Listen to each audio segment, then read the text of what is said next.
welcome to another Maz Play video. This is Maz Mojito, and today we're going to be getting into a survival action style game. And this is going to be the pilot episode. We're playing Atomfall. Let's get to it.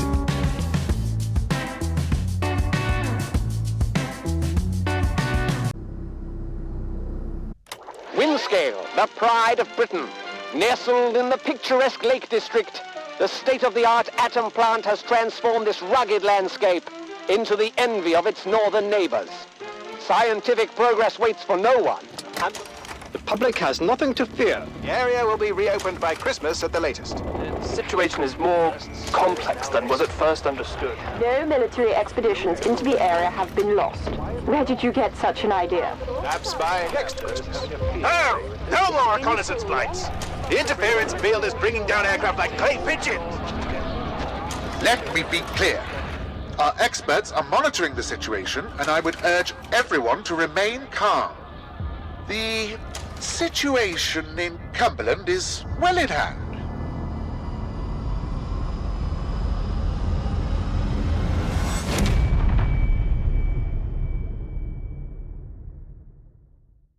Is anybody there?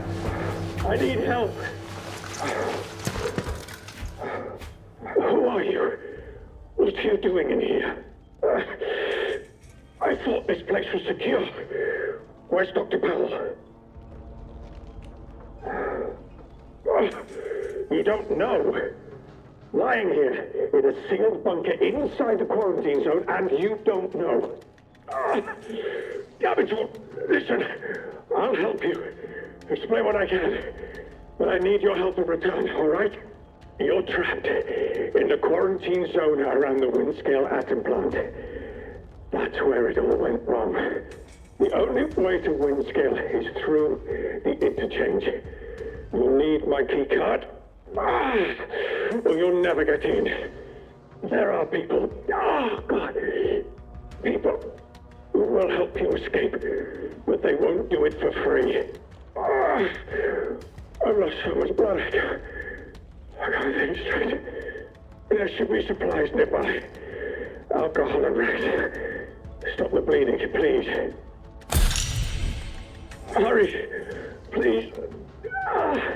It hurts like the devil. Alright, so we get control here. There's going to be a lot of talking in this game, so I won't be able to talk too much, but as you can see with the conversation going on with the subtitles below, it looks like we're in some sort of post-World War II era environment, British UK environment. So we're just going to follow along with the tutorial. There's quite a few things here you can craft, it looks like. And that guy is just going to keep talking the whole time. He's trying to walk you through what he needs. So we're going to go around and do some exploration. Unfortunately, this is a first-person game. I don't see any option for third-person. So we will try to keep our movements nice and smooth, nice and steady, and keep pressing through the game.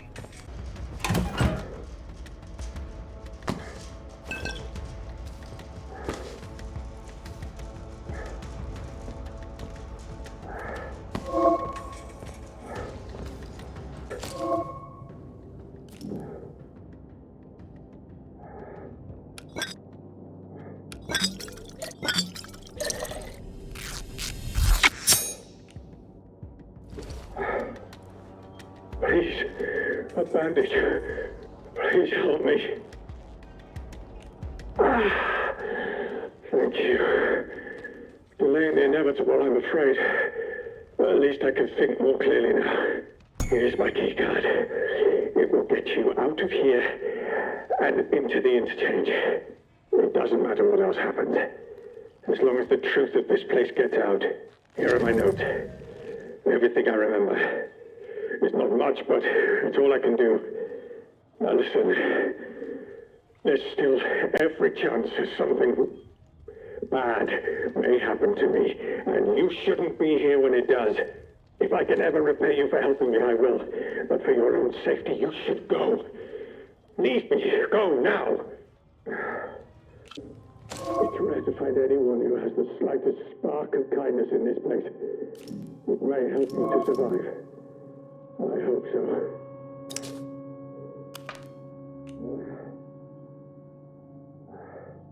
The interchange holds the truth. You must not forget. It's important. Be on your guard out there. Everything is a threat.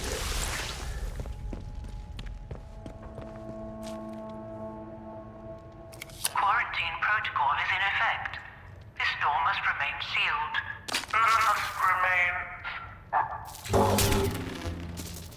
Emergency access has been granted.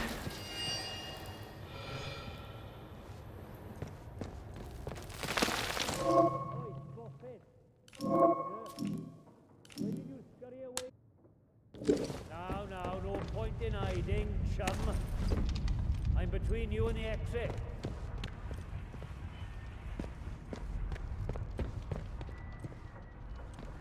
You tagged me, but I tagged your bloody sight worse. Show your face.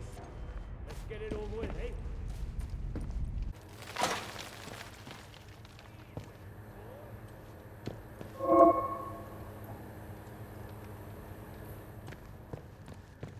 That daft suit of yours must be filling up with blood by now.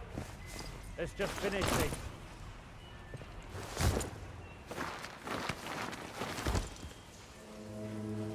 Really nice graphics, nice and green, very overgrown.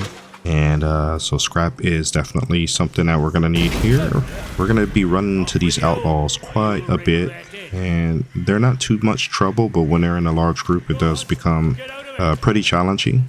But I do like their commentary. You can do a lot of stealth kills in this game, so that's what I'm gonna be using whenever I get an opportunity. And as long as you listen to their commentary, that tells you if they see you or not, if they're going to be a threat or not. So we just got to keep that in mind as we go through and do some exploration, give this guy some space. But the moment he turns his back, we get a little alert symbol there if he sees us. We're going to go ahead and take him out stealth style. And don't come back either.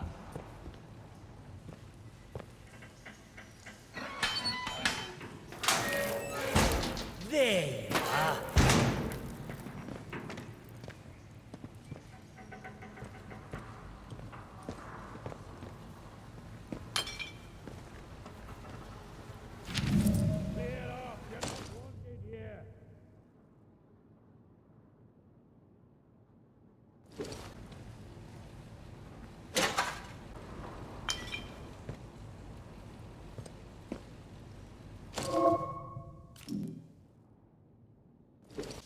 Found ya. And don't bloody well come back.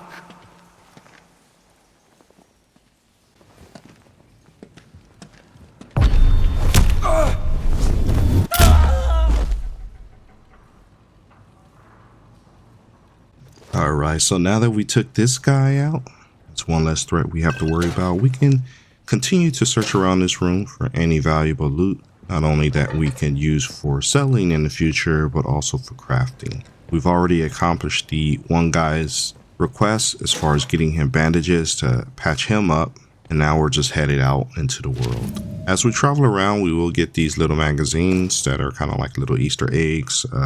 Just want to pick those up whenever you get an opportunity. But here we are out in the current real world. This is the Slatendale section. There are different sections of the map. Every time you come to a new section of a map, you always hear a ringing phone. That's usually going to give you the next tip for the quest you're on.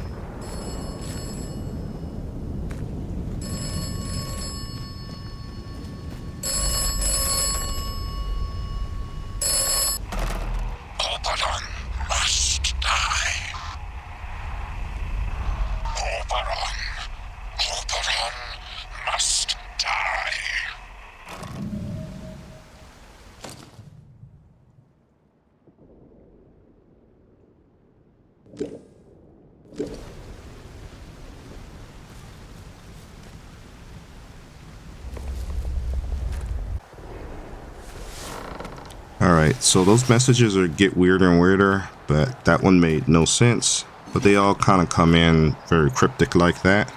So we're going to go around and search this abandoned, bombed out building, see if there's any useful loot in here. Scrap seems to be the main thing that you want to be picking up so that you can make all kind of different tools and weapons. We got knives galore that you will find in the early parts of the game. These can be used for stealth attacks. You can also use them for throwing if you want to be quiet with your attacks. But we will continue to search around this building.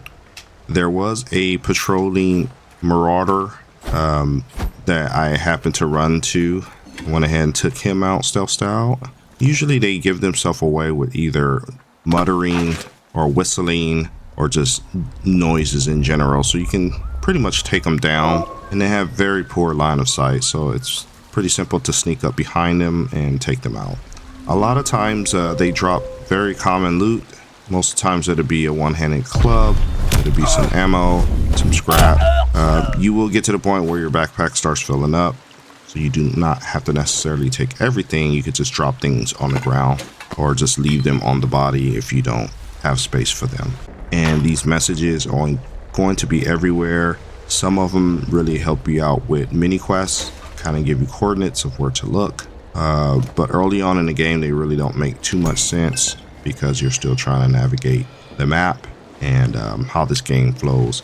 Here is your current inventory loadout. You can only hold 2 large weapons on the left side. Actually, you can hold up to 4 large weapons. That includes guns. So if you get any rifles or shotguns, those will also use up one of your 4 active slots. You cannot hold them in your inventory, so you will have to make a judgment call on what you want to get. Here's the map. We are currently in the Slatendale sector. As you can see off to the left, there are some coordinate grid numbers. So whenever you do get clues on where to look for certain objectives, you can kind of get a general idea by looking at the grid numbers to figure out where at on the map you need to go. You have some different skills that you can unlock. It takes, from what I saw early on for the few hours that I've been playing this game, it takes a very long time to unlock skills. So choose wisely. You're not going to get a lot of points really fast. You might be able, in the first couple hours of playthrough, you might be able to unlock maybe 2 or 3, maybe 4 skills at the most. So this is just something to keep in mind as you're playing. We're transitioning to the next zone, Slap Mine Caves, and we'll see what's in here.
Hello? Okay, so I'm not sure if this guy's friendly or not, but he's not threatening me, so we'll go ahead and talk to him. Okay, so he's obviously not a threat. What It's are you like doing in here? some kind of miner. Who knows what might have followed you in? Yeah, his eyes are kind of like creepy. Anyways, let's continue this conversation lost, all and move right. on to his next You really quest. don't know where you are. Are you all right? If you don't mind me saying so, you look proper pinky. Well, ain't that a turn up for the books? Mayhap I can help you find your feet a tad. This is the quarantine zone. They built hell in Cumberland, and you're right slap bang in it. Government boffins used to be here. Don't know what they were doing, but it all went to cock in the end. Look, if you've a question about these caves, I can help. I don't know much about how else, though. Supplies I could trade, if that's what you're after. Interchange? Now, why does that ring a bell? I'm sorry. My memory ain't what it were. Mayhap it'll come back to me. You know, I must say, it's nice to talk to someone. Someone who's properly here, that is. Not just a voice in my head. Oh. Said that out loud, did I? Oh, I know how that must sound, but, exactly that. Well, voices, really. More than one. But, well, now, you really are a stranger, aren't you? They don't know who you are. Usually, you see, the voices tell me when someone's coming. That's how I know to hide. Well, aye. On occasion. It's like this, you see. They chatter away. The voices in my head. Not all the time, but a lot of it. Sometimes they're only whispers. Other times, not often, it's like they're standing right next to me. Hard to make out most of the time, but other times, they whisper about places. Hidden, secret places. Sometimes I think they're whispering from such places. Or mayhap I'm there, listening to them. Lord, I shouldn't be telling you this. It could make them angry. I care. You would too if they were in your head day and night. Well, I don't want to talk about this anymore. I can't risk upsetting them, I'm sorry. I can tell you my story, I suppose. I used to work this mine. No, but your run-of-the-mill slate mine. Until they found summer in one of the workings. Next thing we know, we're up to our necks in white coats and khaki, made to sign the Official Secrets Act, even though we know now and been told less. A few years later, something goes properly wrong at that factory thing they built across the mere. And now, here I am living in a hole. Nope. All I know is they closed up the mines and started building bunkers everywhere. They reckoned bunkers were secrets too. Like you can dig big holes in the ground without everyone and their dog in the neighborhood knowing about it. Well, this tunnel's part of the old cart route. What's left of it, any road. It's like a loop, takes you in and out of Slatton Dale. The Dale's busy with outlaws, so watch yourself if you go that way. Oh, and there's a fenced-off way, goes into the soldiers' territory. Skethermoor, that is. Can't recommend that. Not unless you're keen to get yourself shot or burned to a crisp. All right, so Reg Stansfield has a lot to say, but we're going to take a look and see what he has for sale. This game is a bartering system, so basically you take what you want from the trader's inventory and then you put something that you don't want from your inventory into the scales balance. So it's a give and take bartering system. A lot of times the loot that the same vendors have. They kind of refresh, and it's going to be the same type of loot. So this may be a character that we can come back repeatedly and trade with if we know that we need certain things. But right now, I think we've been playing for a good bit of time. We're going to go ahead and put a bookmark in the video, come back and continue to talk with Reg and explore the rest of the mine and the map. So as usual, I would like to thank you for taking the time to watch my videos. Please remember to leave a like, comment, and subscribe because it really helps out the channel. And we will see you in the next video.